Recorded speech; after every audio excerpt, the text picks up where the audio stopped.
En Salud, Dinero y Amor te acompañamos, te orientamos, te decimos, te recomendamos. Por el Heraldo Radio. Elena, un placer estar con ustedes nuevamente. Jessica, se habla que un 60% de los mexicanos gastamos más en fin de año y esta cuesta de enero pues es compleja. ¿Se puede hacer algo para equilibrar nuestras finanzas personales? Sí, Marilena. Normalmente justo vivimos enero un año tras otro con esta preocupación, estrés de la gente que pues le gana la emoción en diciembre, gastan de más y en enero pues hay que ajustar el ingreso a las deudas que se generaron en el año anterior. Pero lo que he visto muchas veces, Marilena, es que lo que hace más pesado esta cuesta de enero es el tema emocional, o sea, la angustia, la preocupación y muchas veces la culpa que genera haber malgastado un mes antes y ahora estar justos de dinero. Claro, hay que ponerle atención al dinero y si quieres ahorita hablamos más sobre eso, pero lo que sí quiero que la gente escuche, sobre todo estas personas que están pasando la cuesta de enero, que lo primero que recomendamos hacer es que no se culpen, no se estresen. De todos modos, el dinero que tienen ahorita no va a cambiar si se estresan, entonces más vale usar bien la energía y no estar malgastándola también. Jessica, muy buenas noches, feliz año, te saluda Romina Román. ¿Y en qué debemos de priorizar?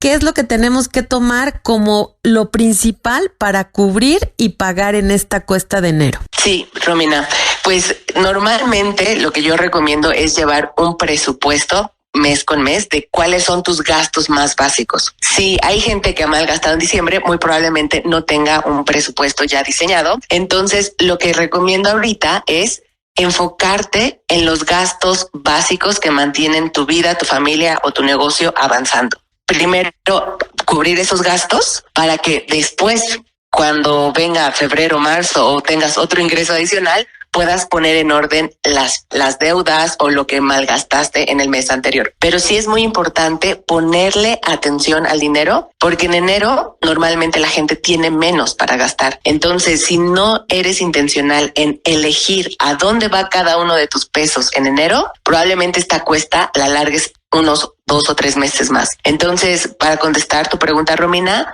los gastos básicos que mantienen tu vida, tu negocio y tu familia avanzando y poner atención en dónde estás gastando ese dinero. Jessica, ¿cómo hacer un plan básico para equilibrar nuestras finanzas? Porque a veces abre la computadora, haz un Excel. Cuando todo esto se viene complicando, tal vez los mexicanos no tenemos el tiempo en estos momentos para verdaderamente hacer una tabla muy estructurada. Sí, es muy buena pregunta. A mí lo que me gusta siempre recomendar es pues agarrar la libretita a la antigüita y tu lápiz, o la gente ya más joven, pues las notas en el celular. Y ahí apuntar cuáles son los gastos básicos que necesito cubrir, que es alimentación, casa, vestido, todos estos gastos básicos, y poner, o sea, saber exactamente cuánto es. Vamos a poner un ejemplo, ¿no? Que en todos estos gastos necesitas dedicar 5,000 pesos, por poner un ejemplo. Entonces ya sabes en tu mente que los primeros 5,000 pesos que entran a tu cuenta o que te pagan van a cubrir esos gastos. Y ya no es sentir esta angustia de, híjole, me alcanzará para pagar esto, o llega algo que te emociona y quieres comprar, pero todavía no has pagado tus 5,000 pesos base. Entonces te ayuda a generar conciencia. Y tan fácil como eso, agarrar una libreta y apuntar lo que siempre pagas, lo que sabes que pase lo que pase, vas a tener que hacer ese gasto, tenerlo siempre muy presente. Jessica, me llama la atención este tema de la facilidad, porque hay que reconocer que es una facilidad que ofrecen los bancos del pago mínimo. En esta cuesta de enero, ¿es conveniente utilizarla o hay que tratar de pagar más del mínimo? Porque si nos apegamos a esto, nos podemos afectar más que beneficiar por los intereses. Es correcto, sí. Si hablamos desde el punto de vista financiero matemático, pues sí, siempre voy a recomendar que pagues más que el mínimo, porque si no los intereses te comen. Ahora, es importante mencionar, Romina, que en el tema de dinero, en tema financiero, las emociones juegan un papel súper importante, porque todos sabemos que tenemos que gastar menos de lo que ganamos, pero mucha gente no lo hace, ¿no? Entonces, ¿por qué? Porque la emoción se involucra. Con esto, ¿qué quiero decir? Que si en este mes en verdad sientes que el agua ya te pasó el techo, pues sí, permítete pagar solo el pago mínimo sin remordimiento. pero sabiendo que el demás dinero, o sea, lo demás que tienes es para pagar tus gastos fijos o hacer un buen uso de tu dinero. Lo que no se vale es hacer el pago mínimo y seguir malgastando todavía en enero. Ahí lo que me gusta mucho hablar, Romina, es sobre esta conciencia financiera. Ponerle atención al dinero gastando de manera intencional y no gastar y después pensar a dónde se fue el dinero. Jessica, si tenemos deuda tanto de tarjeta de crédito como tarjeta departamental, ¿cómo hacer y cuál tendríamos que estar amortizando más rápido? Ok, también siguiendo esta regla de poner atención a las emociones cuando se trata de pagar, lo que yo recomiendo siempre es ponerle más a la deuda más pequeña. Por ejemplo, si en la tarjeta de banco debes 1,000 pesos y en la departamental 2,000, entonces enfocarte en pagar primero la tarjeta de banco. ¿Por qué? Porque es mucho más fácil que llegues a pagar un saldo menor y cuando te quitas de encima una deuda, el impacto emocional es muy alto, así de, ay, qué bueno, ya solo tengo una deuda, aunque la deuda que tengas es más alta. Pero ese impacto emocional de haber logrado algo te ayuda a seguir avanzando. Entonces, mi recomendación es siempre trata de pagar primero la deuda más pequeña. Jessica, cuando hablamos de pagar más del mínimo, porque esa es una pregunta que nos han hecho muchas personas, ¿cuánto es más? ¿Un 20% más de lo que te marca el saldo mínimo? Obviamente esto depende de la disponibilidad económica que tenga cada persona, pero claro, ¿qué porcentaje más debemos de pagar o es lo conveniente? Lo conveniente, Romina, sería que pagaran el saldo que deben en el mes, ¿no? Eso sería lo ideal. ¿Por qué? Porque eso no te genera intereses, eso te saca de la deuda. Ahora, no siempre es posible, pero sí lo menciono porque me gusta que la gente se lo lleve en la mente, porque de repente pagan, supongamos, 20-50% más del pago mínimo y sienten que ya lo están cumpliendo y entonces dinero que pudieron haber usado para pagar esa tarjeta lo dedican a otro gasto. Entonces, sí, lo ideal es pagar lo que se debe en la tarjeta cada mes para no generar intereses. Ahora, si esto no es posible, y otra vez hablamos de la conciencia financiera, de en verdad ponerle atención en qué estás gastando, si después de haber hecho esta conciencia financiera sientes que no es posible pagar el saldo completo, sí, vamos a empezar a ponerle el 20%. Y si todavía sientes que puedes más, pues vamos a ponerle 40%. Y ese ejercicio va a depender de cada persona, de en verdad cuánto puedes destinar para salir de deuda. ¿Y por qué es importante que salgas de deuda? Porque mientras tú debas, el dinero que ingresa no lo puedes gastar. O sea, si tú le debes a alguien, es una obligación de pago. Y cuando tú recibes un ingreso, ese dinero sientes que no es tuyo, porque si te entran 100 pesos y debes 20, pues la verdad es que esos 100 pesos que entraron no son tuyos. ¿Por qué? Porque tienes que pagar. Entonces, habiendo dicho esto, sí, 20 y si no 40%. Jessica, ¿se vale adquirir una deuda para amortizar, para pagar otra? Híjole, ahí va de caso en caso, Marilena. Si es una emergencia, si en verdad va a haber una consecuencia muy grande, sí se vale, pero en verdad hay que evaluarlo. Mi recomendación es no, preferentemente no, porque esos he visto, ¿no? Con clientes que se vuelve como una adicción o un círculo vicioso de, bueno, pues saco de aquí para pagar acá, pero en verdad ese dinero no es tuyo. Ese dinero que estás volviendo a pedir prestado no es tuyo, es incrementar tu deuda. Entonces, solo en casos en donde la consecuencia es muy alta, sí lo recomiendo, pero en regla general sería un no. Mejor enfócate en cómo puedes generar un ingreso adicional. Perfecto, pues sí, no hay que tapar un hoyo y destapar otro porque eso puede tener consecuencias importantes. Gracias, Jessica Peña. Siempre útiles, siempre importantes estas recomendaciones. Ella es una experta en temas de finanzas personales y por supuesto que te vamos a seguir consultando a lo largo de este 2026 si así nos lo permites. Claro que sí, Romina, es un placer para mí poder compartir con ustedes. Gracias, feliz año y quédense con nosotras aquí en el Heraldo Radio que vamos con más información. Y seguimos aquí en el Heraldo Radio. ¿Y cómo van a enfrentar la cuesta de enero ahora las micro, pequeñas y medianas empresas en un entorno complicado de verdad en materia económica? ¿Cómo evitar cerrar un negocio? Para platicarnos de esto ya nos acompaña Guadalupe Hernández, Lupita Hernández, mejor conocida. Ella es socia, fundadora y directora de Hernández Castillo, Asesores Empresariales. Muy buenas noches, Lupita. Qué gusto saludarte y muy feliz año. Buenas noches, Romina, María Elena, feliz año para ustedes y para su audiencia. Muchas gracias, Lupita. Buenas noches. Y ahora sí, platícanos, ¿hay forma de evitar? ¿Hay algunas recomendaciones que puedas darle a las personas que nos escuchan y que tienen un negocio y que se están viendo muy apretadas en términos de gastos? ¿Cómo hacer para salvar al negocio y no cerrar? Sí, pues hay algunas estrategias que son muy importantes para tratar pues de evitar que la cuesta de los procesos de crisis se hagan más agudos y puedan llevar al cierre de los negocios. Yo diría, pues es un consejo jurídico financiero y es el tema de realizar un presupuesto, prever cuáles son las obligaciones que se tendrán que afrontar durante todo este año en las estrategias de los ingresos.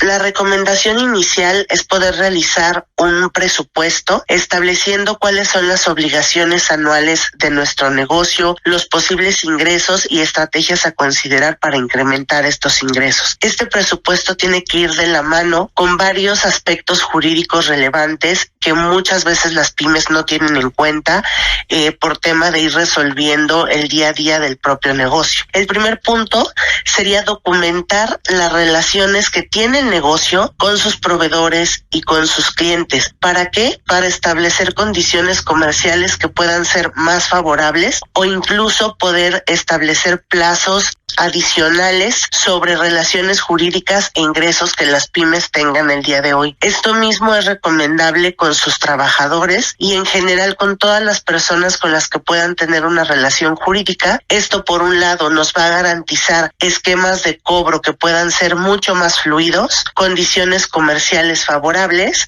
y de esta manera vamos a poder tener cifras realistas en nuestro presupuesto. Muy importante considerar que hay que establecer con prioridad el cumplimiento de nuestras obligaciones, sobre todo fiscales y de seguridad social, porque el no cumplirlas en tiempo lo que nos va a acarrear pues es un tema de tener que afrontar recargos, tener que afrontar multas y pues los ingresos del negocio se pueden ver mermados significativamente con el pago de estos impuestos, ¿no? Es fundamental también que haya un gobierno corporativo si queremos que los negocios tengan acceso a fuentes de crédito, que de por sí pues es complicado para las pymes tener fuentes de crédito. Hay que recordar que las pymes y en general todos los negocios tienen obligación de probar sus estados financieros durante los 4 primeros meses de cada año calendario e ir teniendo este tipo de cumplimientos y de documentación le puede facilitar a estos pequeñas y medianas empresas tener acceso a fuentes de financiamiento o herramientas como el factoraje que permitan darles pues una mayor liquidez. Lupita, cuando se abre un negocio, cuando se tiene un negocio de apenas 1 año, 2 años, ¿cuáles son los errores más comunes que se cometen y por los que después tienen que cerrar las puertas estos negocios? Pues lo primero es una falta de planificación. La realidad es que se considera que se tiene una buena idea y esa idea se empieza a ejecutar sin que haya pues una prevalidación del mercado, de que la idea efectivamente sea aceptada, cuáles son tus barreras de entrada a esos negocios, si efectivamente tienes que tener previsiones pues sobre un proceso de arranque en lo que tu negocio se da a conocer, también la falta de registro de una marca. Son errores que tienen que ver con planificación porque empieza a ejecutarse el propio proceso de negocio y al final del día el emprendedor o las personas en lo general se van tomando o van afrontando ciertos problemas que están derivados de falta de una previsión pues anterior al arranque del propio negocio. Lupita, ahorita acabamos de platicar contigo sobre cómo evitar perder un negocio, bajar la cortina, pero ahora por la otra cara de la moneda, alguien que entre sus propósitos de este año es iniciar un negocio, emprender,